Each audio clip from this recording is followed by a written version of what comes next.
चालू कर जिज्ञासु वीडियो खिलायो।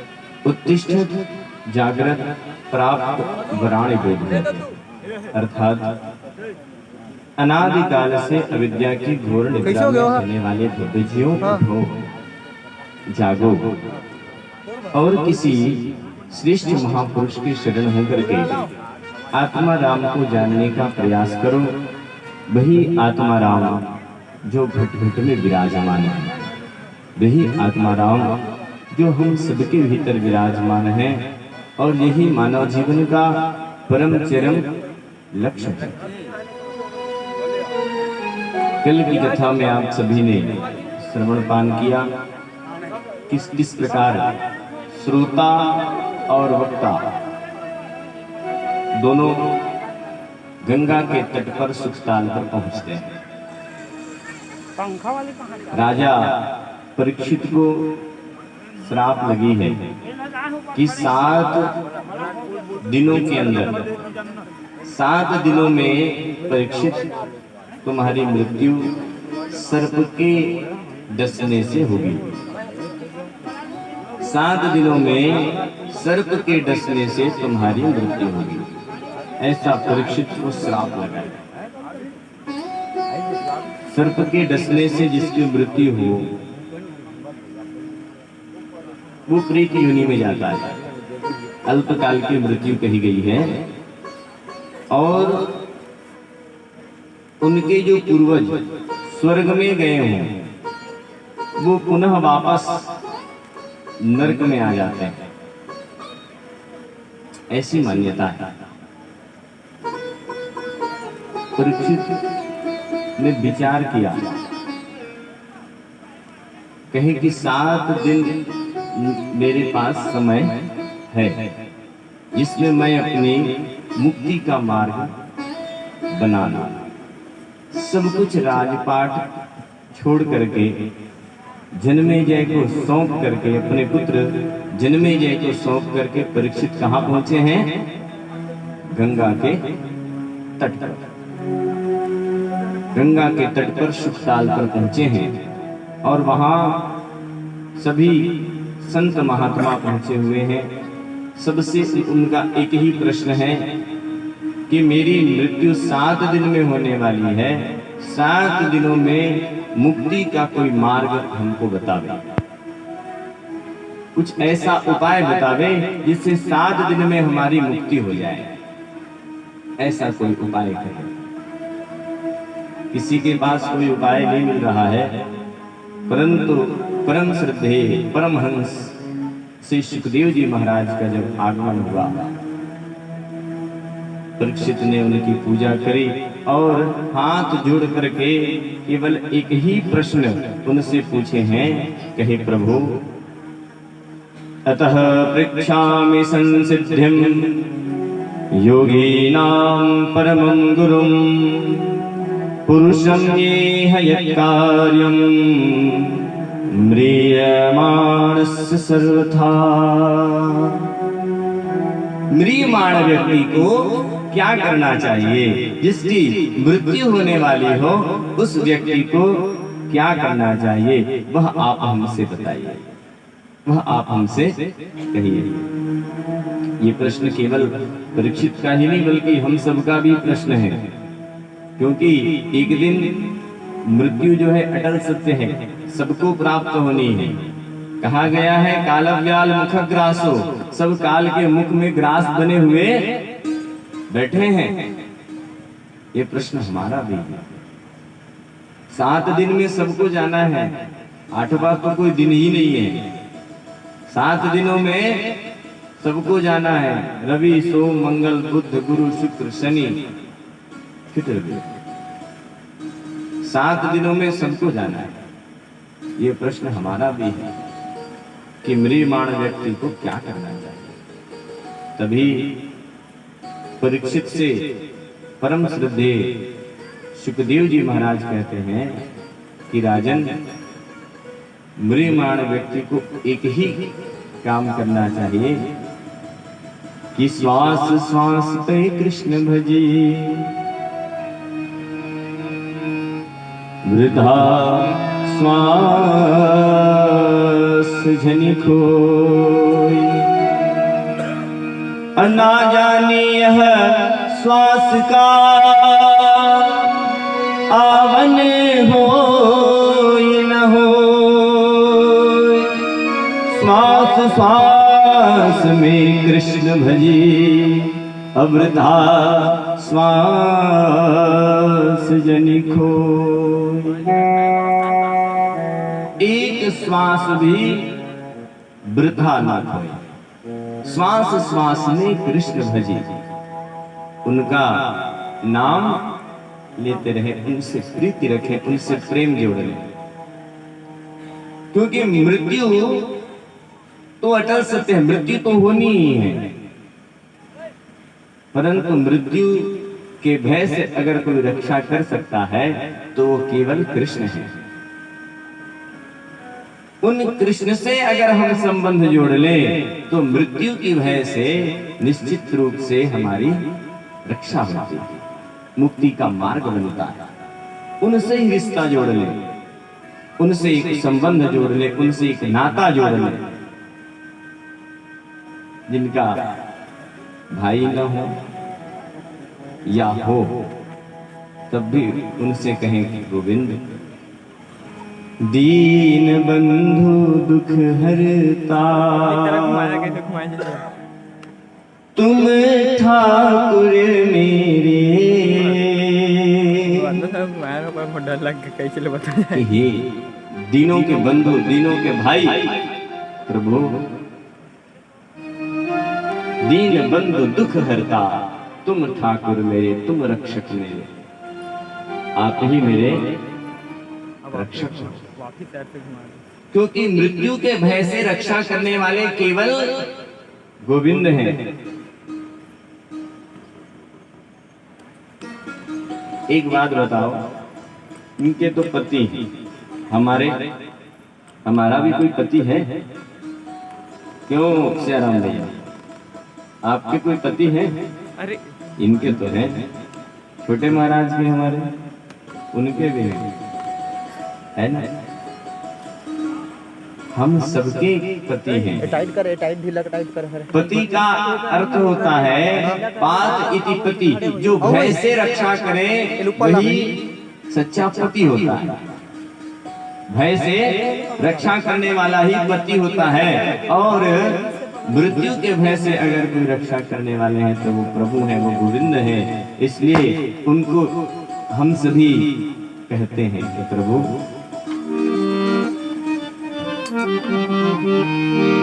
तुम हो एक अगोचर, सबके प्राणपति, स्वामी सबके प्राणपति, इसके मिलो दया में, मिलो कृपा में, तुमको मैं कुमति, ओम जगदीश हरे।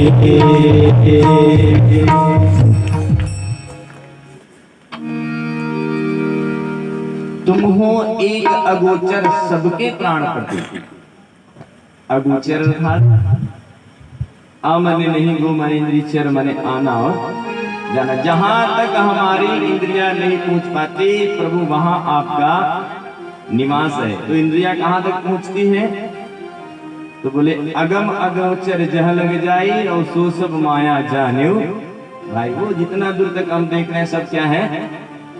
माया है, विष्णु की बनाई माया है। तो तुम हो एक अगोचर, सबके प्राणपति, एक के नहीं, दो के नहीं, सबके प्राणपति, और ऐसे पति जो मृत्यु के भय से रक्षा करने वाले।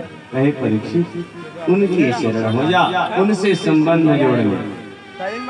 कहे महाराज बहुत सुंदर, धन्यवाद।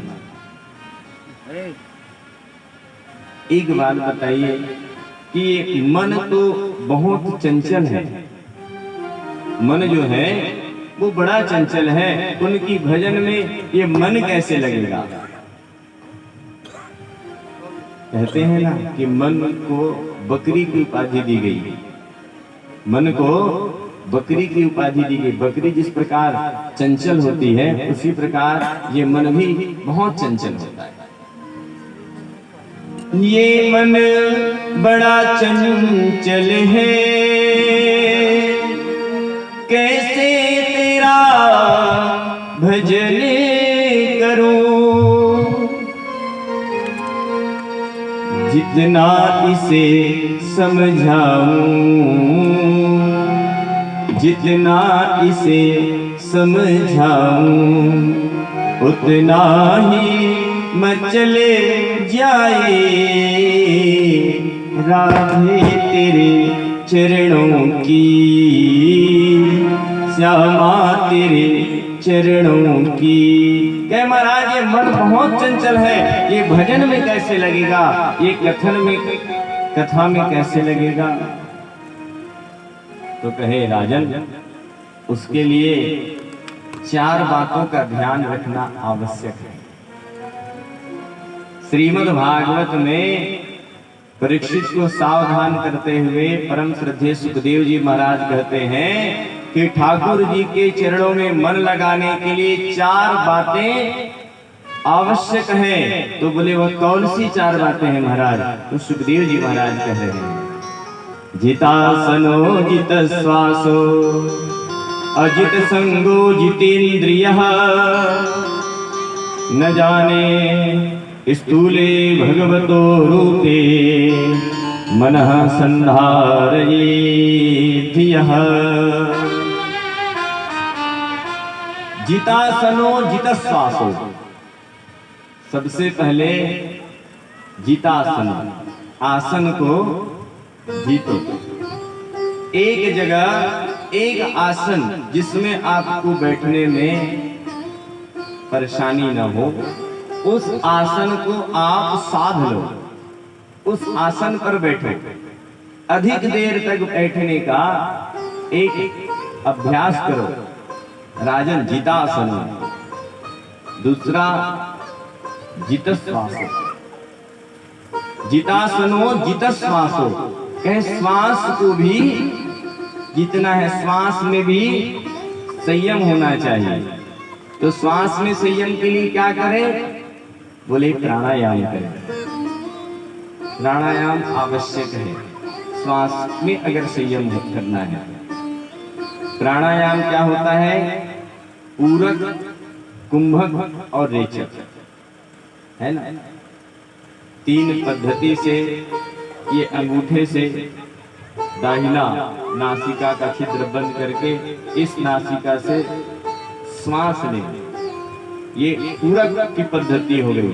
अब इस नाक को बंद करके श्वास को जितना समय हम रोक सके वो कुंभक हो गया, और इस नासिका के छिद्र से पुनः उस श्वास को छोड़ना वो रेचक कहलाता है। ये प्राणायाम होता है। धीरे धीरे इस प्राणायाम के समय को हम अगर बढ़ाते हैं तो ये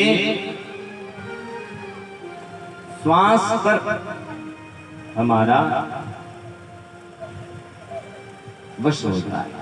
जितासनो जितश्वासो और जित संगो,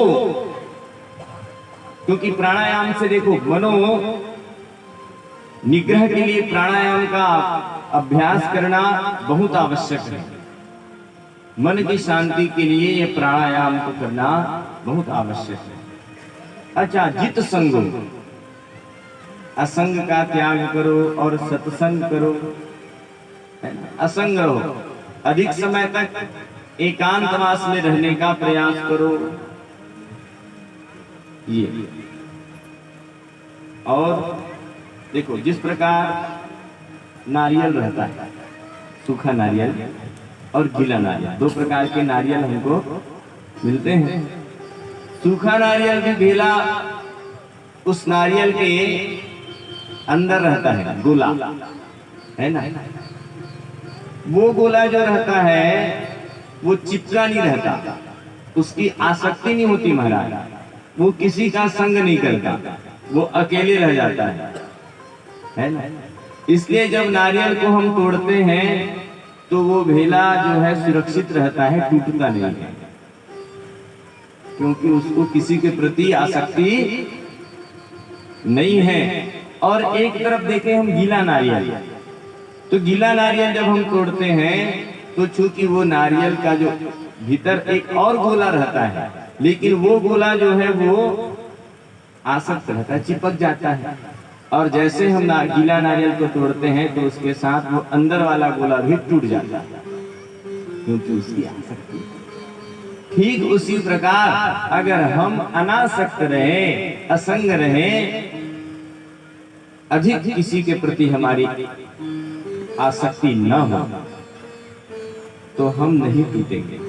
उसके टूटने पर हम नहीं टूटेंगे। क्योंकि कभी कभी ऐसे होता है कि देखे होंगे कोई बहुत प्रिय जो रहते हैं वो दुनिया से चले जाते हैं, तो उनके जो मित्र आदि जो रहते हैं वो बोलते हैं क्या करोगे, देखो उनके जाने से ये टूट गए हैं। ऐसा बोला जाता है ना, इनकी इतनी प्रीति थी, इतनी आसक्ति थी कि उनके जाने से ये टूट गए। तो बोले अधिक आसक्ति संसार से न रखें, इस गोविंद से प्रेम करें, इन गोविंद से प्रेम करें, इनसे संबंध रखें। जित संगो, और तीसरा चौथा जितेंद्रिय। 10 इंद्रिय होते हैं, 10 इंद्रिय होते हैं, 5 कर्मेंद्रिय, 5 ज्ञान इंद्रिय। जिनमें ज्ञान इंद्रिय जैसे आंख, कान, नासिका, जिह्वा, त्वचा, ये जो है 5 ज्ञान इंद्रिय, ये हमको क्या कराते हैं? ज्ञान कराते हैं। आंख से ही हम देख पाते हैं, कान से सुन पाते हैं, ये हमको ज्ञान कराते हैं। जिह्वा से स्वाद का पता चल जाता है ना? त्वचा से स्पर्श पता चल जाता है, नासिका के सुगंध से, सुगंध का हमको ज्ञान होता है। तो ये 5 ज्ञान इंद्रियां हैं। और 5 कर्म इंद्रिय जैसे हाथ, पैर, मुख, मल मूत्र की जो इंद्रियां हैं वो 5 ज्ञान इंद्रिय और 5 कर्म इंद्रिय। कहते हैं कि इन इंद्रियों पर हमारा संयम भी बहुत आवश्यक है।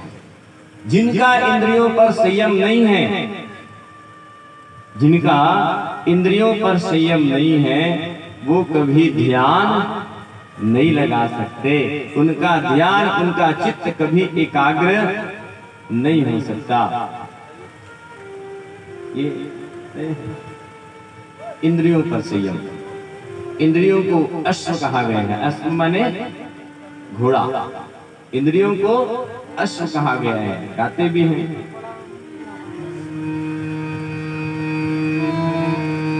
देखना इंद्रियों के न घोड़े भगे, देखना इंद्रियों के न घोड़े भगे, इनको दिन रात संयम के कोड़े पड़े। अपने रथ को सुपथ पर चलाते चलो, कृष्ण गोविंद गोपाल गाते चलो, कृष्ण गोविंद गोपाल चलो, कृष्ण गोविंद गोपाल गाते चलो।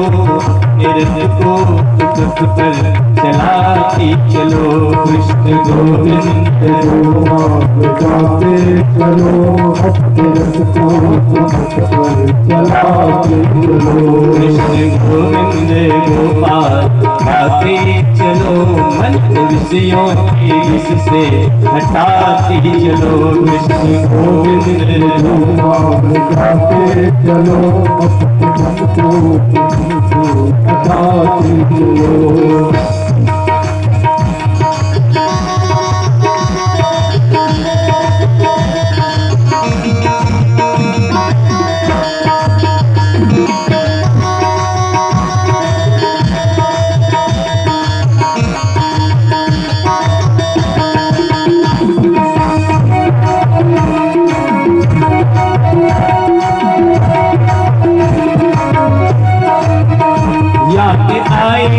उनको कभी ना कभी याद आएगा उनको कभी ना कभी दर्श देंगे प्रभु जी कभी ना कभी दर्श देंगे प्रभु जी कभी ना कभी ऐसा विश्वास मन में जगाते चलो ऐसा विश्वास मन में जगाते चलो कृष्ण गोविंद गाते चलो कृष्ण गोविंद गाते चलो विषयों के विष से हटाते चलो विषयों के विष से हटाते चलो कृष्ण गोविंद गोपाल गाते चलो कृष्ण गोविंद गाते चलो। देखना इंद्रियों के न घोड़े भगे इनको दिन रात संयम के घोड़े पे संयम रूपी सूटी बहुत जरूरी है ना? अच्छा जैसे मन को बकरी कहा गया तो एक दृष्टांत स्मरण में आ रहा है। एक राजा के घर एक बकरी थी। एक राजा के घर में एक ठन छेरी है ना? वो छेरी ला राजा कतको चारा चराए लेकिन वो छेरी के पेट नहीं भरे। तब वो शर्त राख दिसली जेन हाँ मोर घर के छेरी है तेला पेट भर चारा चराही तेकरे संग में अपन बेटी के बिहाव ना करूँ। ऐसे वो शर्त रख दी। अब बड़े बड़े राजा के पुत्र जिन रहे राजकुमार मन जिन रहे जा करके उखर घर में छेरी चरावे। दिन भर छेरी चराते शाम के समय वो छेरी ला ले करके वापस आए राजा के पास तो हरियर हरियर कांदी ला राजा दिखाए छेरी ला कतको चारा चरती वो छेरी फिर खाए लगा। राजा कहा एक तो पेटे नहीं भरे हैं जाओ ले जाओ। तो वो निराश होकर राजकुमार वापिस चल गए। एक दिन अच्छा साधु पहुंची और साधु कहते राजा आज तोर घर के जो छेरी है ना तेरा मैं चलाऊंगा। कहते थे महाराज साधु सन्यासी आदमी कहा तो बिहार करे कहते बिहार नहीं करूं लेकिन ये छेरी जरूर चलाऊंगा। और ले गए अच्छा हरियर हरियर घास रहा तीन जगह में लेके जैसे छेरी वो चारा चरे धरी तैसे मुंह में लमारी सूती धर गई। अच्छा सूती रख ली और जैसे चारा चरे धरे जैसे फिर मुंह मारा एटी चारा चरे तेती मारा एटी चारा चरे तेती मारा। दिन भर में चिकन नहीं दी सोला थोड़ा से भी नहीं खान दी। आखिरी मार में मुंह फूल के छेरी के और शाम के लेके इस राजा के पास कहते महाराज ये देख तो छेरी लग गया पेट भर चारा चरे। राजा भी मुंह देख के कहते हो लगा थे आज पेट भर चारा चरे। सूती धरे रहा है साधु जी ने हरियर हरियर कांदी रईस राजा है छेरी के पास में तो छेरी है वो सूती डहार ला देखा है वो कांदी डहार ला देखे फिर सूती डहार ला देखा फिर कांदी डहार ला देखे। मन में विचार करे छेरी कही इसकी फोकट में मिला तेखर बतो हतेक मारी से हेलत बनिहार में बात मंगाया। तो ये कोई सामान्य दृष्टांत नहीं है ये विचार करने योग्य बातें हैं। कहे कि वो बकरी मन है और वो जो सूटी है वो संयम रूपी सूटी है। यदि हम अपने इंद्रियों को वश में करना चाहते हैं तो जीवन में संयम होना बहुत आवश्यक है। देखना इंद्रियों के न घोड़े भगे इनको दिन रात संयम के घोड़े पड़े अपने रथ को सुपथ पर चलाते चलो कृष्ण गोविंद गोपाल गाते चलो। पग पग में परमात्मा का नाम लेते रहो। द्वितीय स्कंद की कथा में सृष्टि वर्णन की कथा आती है। कहे कि एक बार परब्रह्म के मन में विचार आया है कि मैं एक से अनेक हो जाऊं। तो पहले उस परब्रह्म ने जल का निर्माण किया है और संस्कृत में जल का अर्थ होता है नार नीर है। नार माने जल।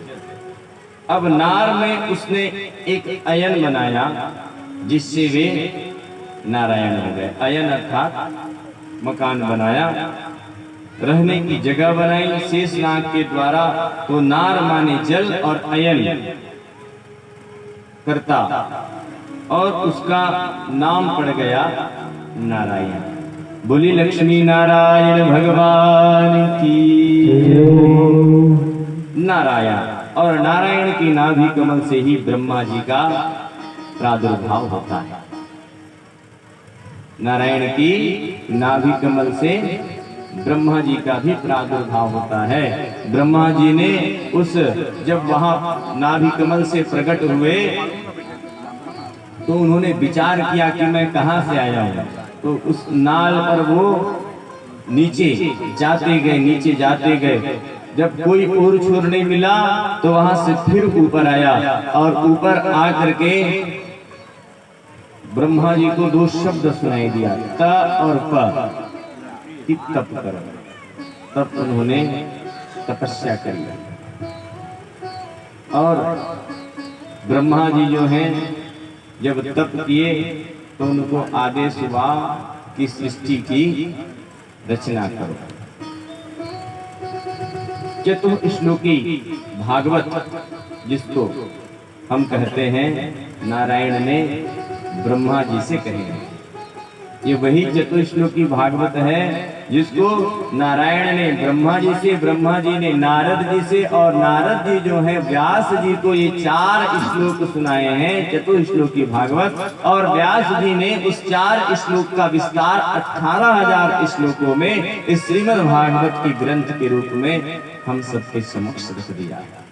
ये वही 4 श्लोक है जिसमें स्वयं नारायण ब्रह्मा जी से कह रहे हैं, अहमेवासमेवाग्रे नान्याद सदस्तत्परम् पश्चादहं यदि तश्च यो अवशिष्येत सोऽस्म्यहम्। हृदे अर्थयत् प्रतीयेत न प्रतीयेत चात्मनि तद्विद्यादात्मनो माया यथा भासो यथा तमः। यथा महान् भूतानि भूतेषु च्यावचेष्वनो प्रविष्टान्यप्रविष्टानि तथा तेषु न तेष्वमहम्।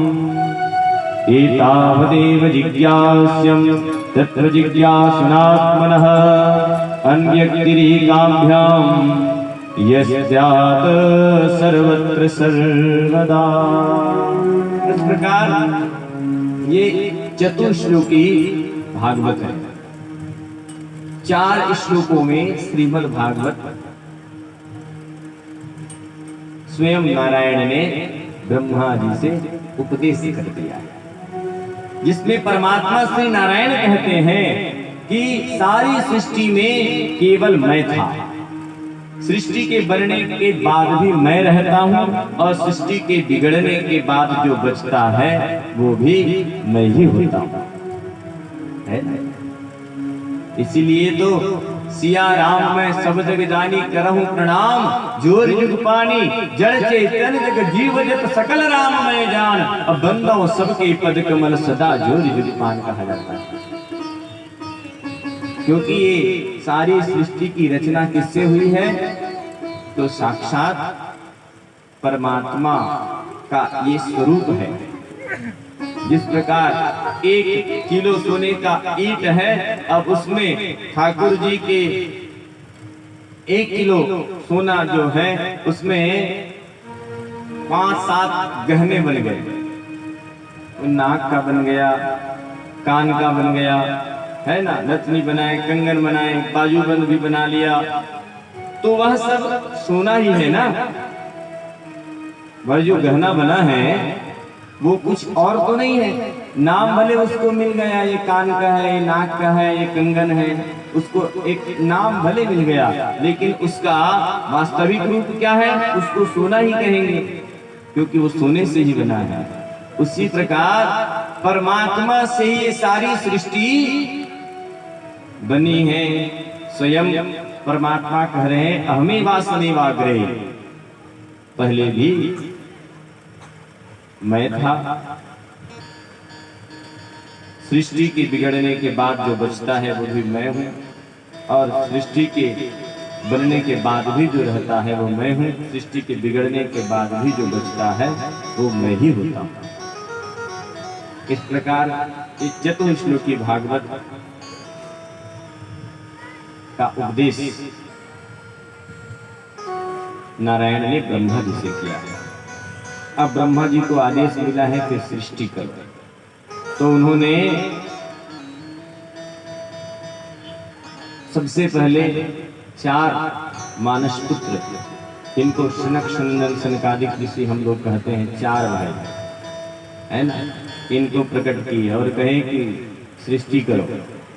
उन्होंने हाथ खड़ा कर दिया, ना बाबा, हम ये सृष्टि के चक्कर में, शादी विवाह के चक्कर में हमको नहीं पड़ना, हमको ये शादी विवाह के चक्कर में नहीं पड़ना, हम तो जा रहे हैं भ्रमण में। वो जाने लगे। ब्रह्मा जी के रुद्र से, रुदन से भगवान भोलेनाथ का प्रादुर्भाव होता है। बोलिए बुद्धभावन भोलेनाथ भगवान की। अब भगवान भोलेनाथ से उन्होंने पूछा, भगवान भोलेनाथ के ब्रह्मा जी से पूछा, क्या कार्य है हमारा भैया बताइए। तो बोले अभी तो केवल एक ही कार्य दिख रहा है कि सृष्टि करो। तो भोलेनाथ ने भी सृष्टि करना प्रारंभ किया। बोले हम कर सकते हैं। बोले करो। तो उन्होंने किस चीज की रचना करी? तो बोले भूत प्रेत पिशाच डाकनी शाकनी ये सब बनाना प्रारंभ कर दे, इन सब की रचना प्रारंभ कर दे।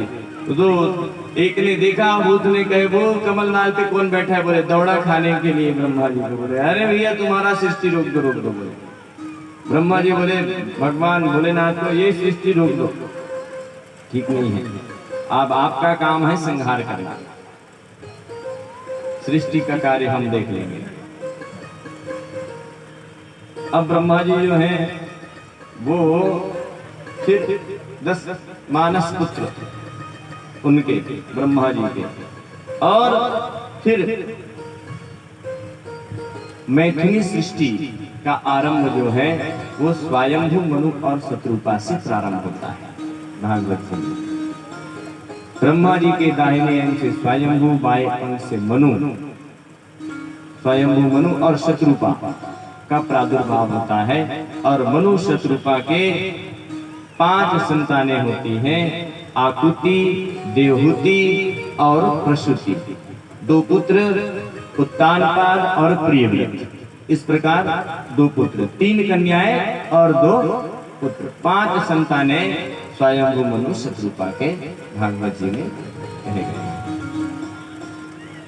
सबसे पहले राजा परीक्षित को श्री सुखदेव जी महाराज देवहूति की कथा बताते हैं, जिनके घर स्वयं नारायण जो हैं वो कपिल देव के रूप में अवतरित होते हैं। स्वयं नारायण जो हैं वे कपिल देव के रूप में अवतरित होते हैं, उनकी कथा कहते हैं। उससे पूर्व कथा आती है, दिति के गर्भ से हिरण्याक्ष और हिरण्यकश्यप का जन्म होता है। बोले महाराज ये हिरण्याक्ष कौन है? ये हिरण्याक्ष कौन है? हिरण्यकश्यप कौन है? तो कहिए दिति के पुत्र हैं। कहे महाराज ये कैसे दैत्य हो गए? दिति के पुत्र जो हैं वो कैसे दैत्य हो गए, क्यों दैत्य हो गए? तो बोले सुनो, जो सनकादि के 4 भाई हैं, सनक सनंदन सनकादिक ऋषि सनत कुमार जो हैं, वे तीर्थों में भ्रमण करने के बाद में भगवान विष्णु के दर्शन के लिए कहाँ आ गए? क्षीरसागर। द्वारपाल हर की प्रिय दो, जय विजय जो द्वारपाल है, जय और विजय 2 उनके द्वारपाल हैं, उन्होंने रोक दिया, कहे रुको, रुक जाओ, भगवान अभी सो रहे हैं। क्या भगवान सो रहे हैं? 3 घड़ी रोक दिया महाराज परमात्मा से मिलने के लिए। इसलिए ध्यान रखें, जब भी अगर कोई आता है कथा सुनने के लिए या कोई मंदिर जाते रहता है तो बीच में उसको रोकना मत, कोई बात में उलझाना मत, है ना, ध्यान रखें। 3 घड़ी रोक दिए तो जय विजय को चारों भाई जो हैं उन्होंने श्राप दे दिया, कहे जाओ तुम 3 जन्म तक राक्षस हो जाओ। इधर दिति जो है संध्या काल के समय कश्यप ऋषि जो हैं जब संध्या करने के लिए जा रहे थे, ब्राह्मणों को त्रिकाल संध्या करना चाहिए। जो ब्राह्मण होते हैं वो त्रिकाल संध्या करते हैं, 3 बार गायत्री का जप करते हैं दिन में, स्नान ध्यान आदि करके। और जो संध्या नहीं करता, संध्या विहीन जो ब्राह्मण है, उसके घर दरिद्रता देवी का निवास होता है, क्योंकि वो दान लेता है ना। और लोग तो धन की शुद्धि के लिए ही दान करते हैं। तो अगर वो गायत्री नहीं जपता, संध्या नहीं करता, तो उसके घर निश्चित रूप से दरिद्रता होगी उस ब्राह्मण के घर। पहले ये पद्धति विशेष रूप से थी कि लोग त्रिकाल संध्या करते थे। अब आजकल तो ये देखा जाता है कि त्रिकाल संध्या का एक काल की संध्या नहीं होती ब्राह्मण से, है ना, एक काल की संध्या भी नहीं करते।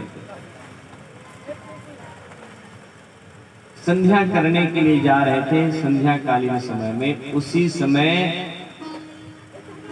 दिति जो है वो काम भाव से कश्यप के पास गई है और उनसे कही कि अब मुझको इसी समय का पुत्र चाहिए। तो कहे ये तो संध्या कालीन का समय है,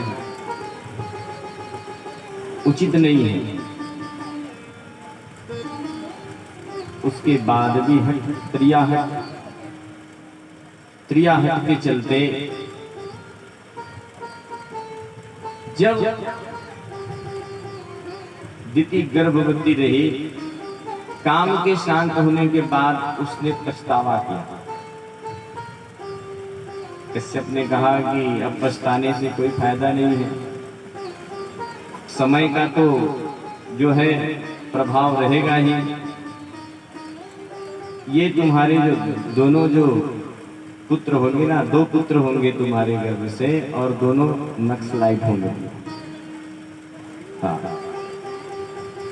दोनों बड़े दैत्य होंगे। दिति ने 1 वर्ष तक उनको जन्म ही नहीं दिया, है ना। दिति ने उनको डर में ही जन्म नहीं दिया। तेज इतना बढ़ने लगा और उनके गर्भ से हिरण्यकश्यप और हिरण्याक्ष 2 पुत्र हुए, बड़े विचित्र दैत्य हुए। हिरण्याक्ष जो है पृथ्वी को ले जाकर के कहां दे छोड़ दिया था, पाताल में, पृथ्वी को लेकर के वहां रख दिया। अब सृष्टि की रचना आगे कैसे बढ़ी, तो मनु ने ब्रह्मा जी से कहा कि सृष्टि की रचना आगे कैसे बढ़ेगी महाराज, पृथ्वी तो है ही नहीं। तो कहे एक काम करो, हम चलो नारायण से प्रार्थना करते हैं। जाकर के जब भगवान विष्णु से प्रार्थना किए तो उनकी नासिका से वाराह भगवान का अवतार होता है। बोलो वाराह नारायण भगवान की जय हो। वाराह नारायण भगवान का अवतार होता है और वाराह नारायण भगवान जो है हिरण्याक्ष का वध करने के लिए जा रहे हैं। उधर से हिरण्याक्ष आ रहा है। हिरण्याक्ष को मिल गए कौन, पहले नारद जी। नारद जी मिले, बोले नारायण नारायण। कहो भैया, बोले तुम केवल नारायण नारायण करना जानते हो कि युद्ध भी करना आता है? बोले महाराज हमको तो युद्ध करना नहीं आता, हम तो केवल नारायण नारायण करते। बोले जब ऐसी बात है तो आओ 2 हाथ हो जाए हमारे साथ। नारद जी बोलने लगे ना ना ना भैया, हमसे ये काम नहीं